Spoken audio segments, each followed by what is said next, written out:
or everybody has been given some bad advice from time to time, but when that advice affects your finances, it's important to know what is true and what is not. That's why we've called in CTV News chief financial commentator Pattie Lovett-Reid. She's going to tell us why a lot of what we've heard may cause more harm than good. Good morning, Pattie. Good morning. Okay, not always, but you know, I think there are a lot of what I call myths out there. So go ahead, ask. Okay, here's the first one. Let's start with your credit card. You should use only cash. Don't ever use your credit card. No, you know what? I think everyone should have a credit card, but wait a minute, not everyone. I mean, clearly, if you can't control your spending with a credit card and you have a problem and irresponsible with it, then yes, set it aside until you actually change some of your behavior. But I think you need a credit rating, and you get a credit rating by having a credit card, paying it off. If you want to rent an apartment, if you want to get a loan, sometimes even in a job. I have interviewed people in my past life that wanted to talk to individuals about their money, and then you do a credit check on them and say, but wait a minute, you're not managing your own money. They did not get the job. So establish a credit rating. Even if you can't pay off the credit card in full, you make the payments, you will establish a good credit rating. That minimum payment. Right? That minimum payment. Very important. Yes. The next one, too. Retirees shouldn't have money in the stock market.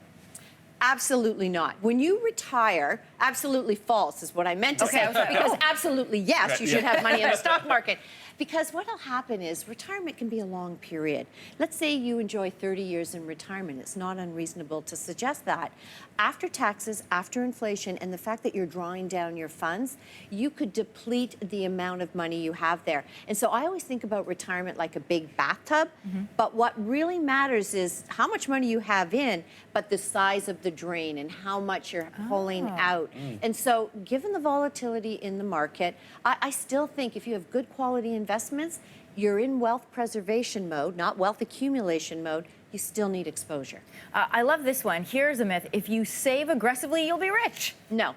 And sadly, This is very sad news, This is Pattie. very, very sad. But I do think you create wealth by not spending every dime you have coming in, but it doesn't mean you will be rich. I think how you get rich is by increasing your earning potential. And so if you're in a job and you think I'm making ends meet, I'm getting by, good is okay, but you want to become great, you have to change that. And that may mean furthering your education so you get a better job, better payment. Okay, another investing question, too, that not everyone has enough money to start investing. You know, I don't buy into that concept. We have 4 adult children, and they're stretched to the margin.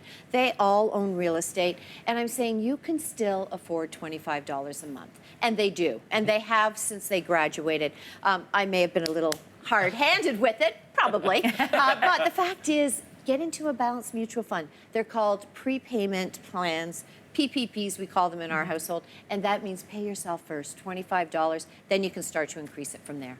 This next one is for people who are sharing finances, like couples or families. Right. It's okay for someone else to handle the money. Absolutely not entirely.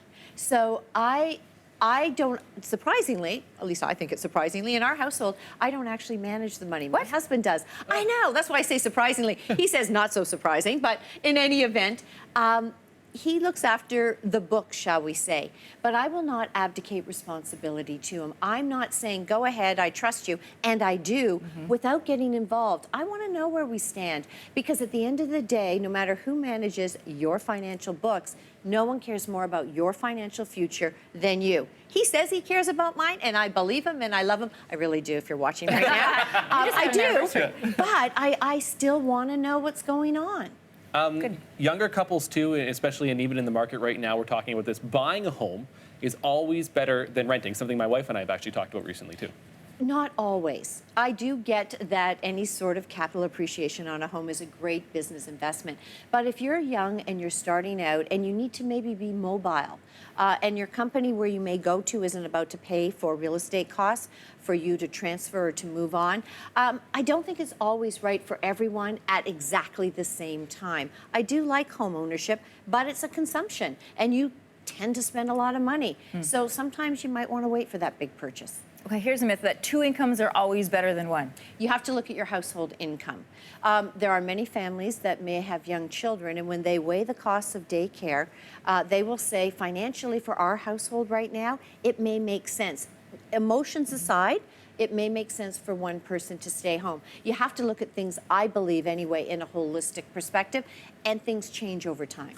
One last question. We've been talking a lot about this since yesterday. And Yes. this is, we hear this looming talk of a possible recession or an economic downturn. Yes. What is your advice for people who are right now hearing those headlines, concerned about their own financial situations? How can they best be prepared if the experts are saying a recession could be coming soon? You know what? The word there is could be. It doesn't mean it's going to happen overnight. I do think now's a good time probably to look at your portfolio. But we go through pullbacks in the market all the time. They're healthy. They make sense. It doesn't mean the markets won't go up again. Look at your time horizon.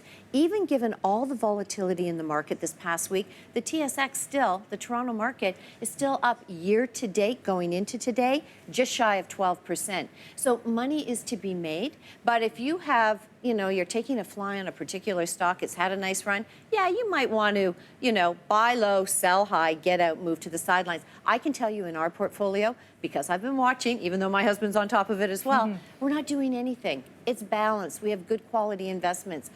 These swings in the market, they're normal, they're healthy, they happen all the time. Okay, good. Patty, thanks as always for the really Thank great you. advice. Thank you for Stuff having we should me. listen to, things we should X out. All right, you can check out her blog. That's on our website, yourmorning.ca.